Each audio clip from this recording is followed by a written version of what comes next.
yang pasal kerajaan ni kan, dia bukan kerajaan je lah, macam banyak pihak yang bagi bantuan kepada Palestin kan. So macam kita ada banyak negara macam negara Arab Saudi semua ni kan, diorang mesti macam ada bantu Palestin juga kan. Tapi kenapa dia buat secara senyap-senyap? Kenapa mereka macam media masa tak nak cerita? Macam saya ceritakan tadi pasal kes yang apa, dia buka PR untuk semua yang pindah.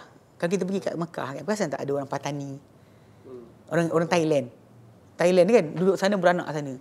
Datang mana? Diorang zaman tu kerajaan Thailand bunuh, diorang ni lari ke Saudi Arabia, diambil sebagai rakyat.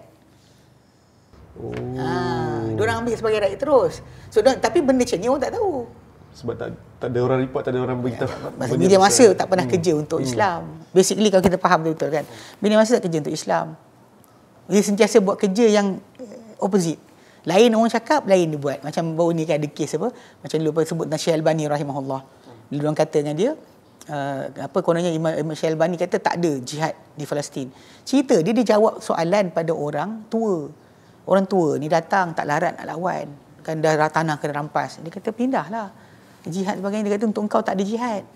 Datang sok khabar, ambil benda ni, kata Syekh Albani tak ada jihad. Macam Syekh Saleh Munajid. Dia sebut berkenaan bunuh tikus. Memang hadis Nabi suruh bunuh tikus. Tahu sok khabar tulis apa? Syekh Saleh Munajid suruh bunuh Mickey Mouse. Ada? Ya, serius. Dalam sok khabar Arab. Ya. Dan ini kerja media masa. Sebab tu kita, ni kat sini kena jaga sikit. Kita zaman sekarang ni jadi macam meletup ni sebab media sosial. Bukan media masa slow, lambat. Macam kes bila serangan dibuat balik oleh lepas solat Jumaat kepada orang kan. So, berita keluar lewat. Kita dapat awal lagi. Dah keluar. Kan pukul 7 diorang buat perkenyataan senjata, pukul Jumaat dia bantai balik. Itu nak ceritakan, kita kata media masa ni pelik sikit. Bahkan kadang-kadang media masa ni memang separuh tu memang dia tunggu kebenaran daripada kerajaan untuk boleh siar atau tidak. Itu basic yang kena jaga-jaga jugalah. Sebab tu kita kata macam kadang-kadang bantuan tu diberi tapi tak diberitahu, tak dimaklumkan. Itu biasa. Sebab tu bila pensyarah universiti tanya dengan orang Kementerian Haji dan Umrah tu kan, dia kata kami tak pernah dengar pun. Dia kata sejak bila akhbar akan siarkan berita tentang Saudi. Walaupun Saudi Arabia dia termasuk di antara 10 negara paling kuat charity. Apa-apa berlaku kat dunia, gempa bumi ke apa, yang akan mula-mula hantar bantuan 10 negara yang terawal, antaranya Saudi Arabia. Tulis dekat sini, tapi berita tak cerita dia hantar. Pasal tak? Tapi kenapa Saudi Arabia tak nak buat dia punya news station sendiri yang mewartakan apa? Okey, ini masalah negara-negara. Ini kita kata kesalahan orang terdahulu. Silap orang terdahulu, orang sekarang tanggung. Tapi kita kata tak nak kita ungkit. Boleh sebut, tapi cerita kena faham. Okey. Negara Arab, bila kita perhatikan, orang kata macam senyap. Banyak orang kadang-kadang fikir bila bersuara tu bagus. Tak ada pun kata kecaman ke apa sekian. Sebenarnya, kan, kadang-kadang media masa tak siar.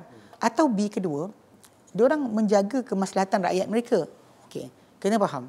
Negara-negara Arab yang ada sekarang ni, boleh kata kesemuanya tak tanam makanan sendiri tau. Tak tanam makanan sendiri? Gandum yang diorang ada, semua 100% US.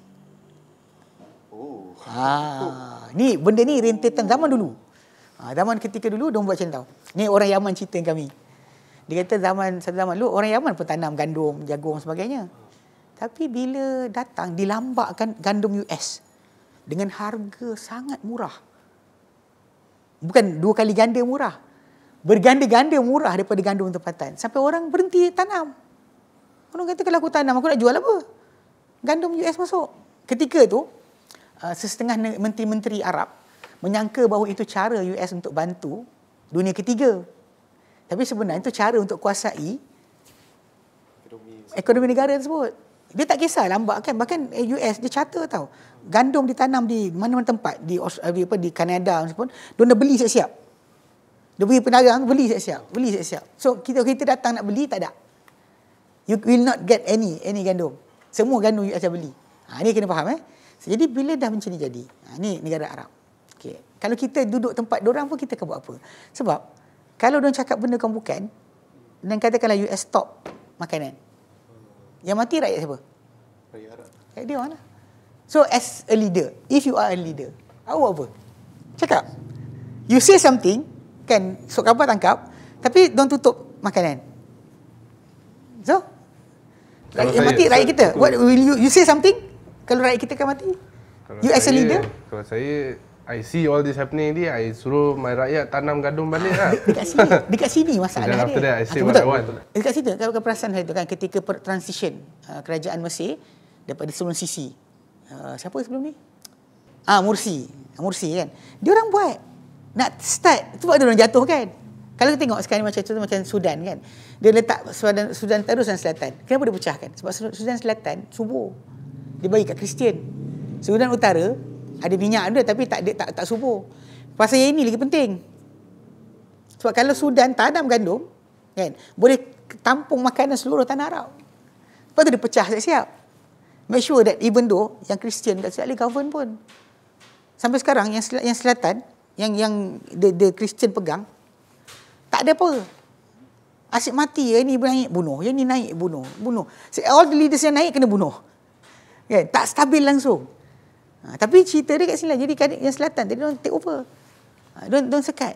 Kita macam Mesir kan, Morsi jatuh tu, antara sebab utama dia pasal dia start buat tindakan tadi untuk suruh semua rakyat tanam gandum. Ini sebab dia orang pegang duit makanan. Makanan sangat penting. Sebab tu kalau kita sekarang, kita alhamdulillah masih lagi tanam. Kalau kita jadikan semua tanah kita kilang kereta, kita akan jadi. Macam itu juga. Bahkan US pernah tawar pada awal tahun 2000 dulu, dia tawarkan untuk bagi subsidi beras kepada orang-orang Malaysia. Beras Beras. Dia beli daripada Vietnam, dia beli daripada sekian, dia beli daripada Pakistan, dia beli. Lepas tu kemudian dia jual kat kita. Dia beli dengan harga tak kisah. Yang penting bila dia dah jual ini, dia akan untung lain.